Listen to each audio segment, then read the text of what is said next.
Good morning, everyone. I just wanted to do a little post. I suppose it starts with a question. Why are you doing what you're doing? I must apologise for any fizzing noise. I have my Plink Fizz tablet in the morning, which has all my magnesium and various other things in, which are more essential than meditation for me in feeling peaceful and happy.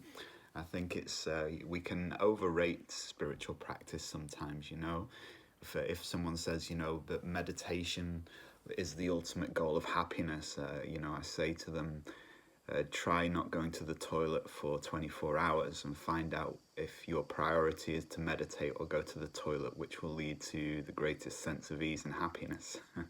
So we have to have a common sense approach to spirituality, I believe, where we see the body is the temple, that we're somehow integrated into this body and it needs to be looked after in very specific ways so that we can have a peaceful mind, so that we can meditate more deeply.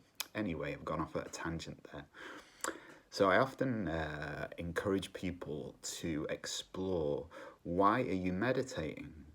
Why are you doing practice? And now the reason, I think, over your lifetime, if you do it over your lifetime, will change, it will deepen. But I would argue or put forward the idea, and it's important to stay focused on this, I believe.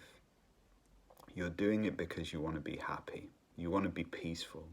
And you believe that meditation, in the same way that anyone believes the action or activity they're doing will lead ultimately to peace and happiness.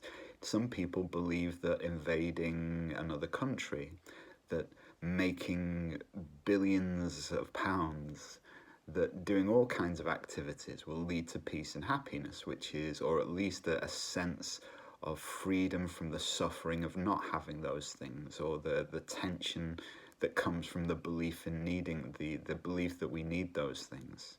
So everyone's looking for the same thing, I believe, on earth, to be free of suffering.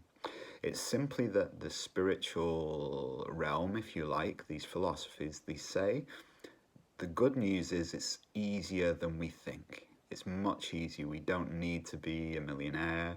We don't need to be adored by everyone on earth. We don't need to be the next supermodel.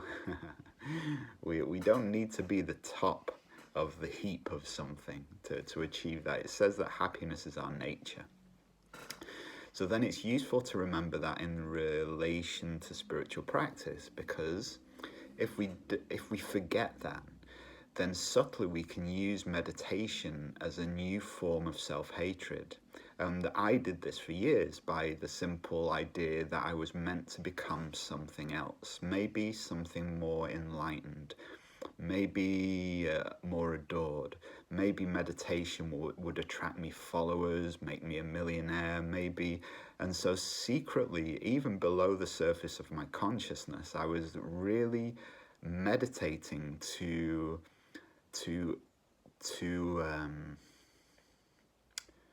appease the false identity of the ego.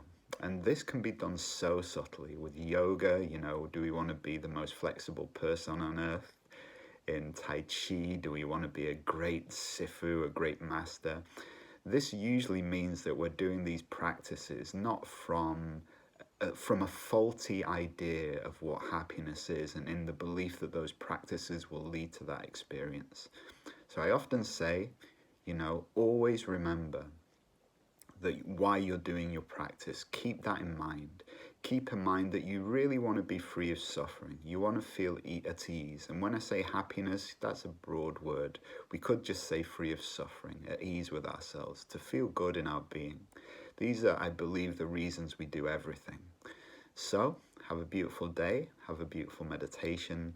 Remember that happiness is much more simple than we've been led to believe, that it's already available when our mind is calm, when we value ourselves, when we value other human beings, then happiness tends to be what is left. Have a beautiful day. Goodbye.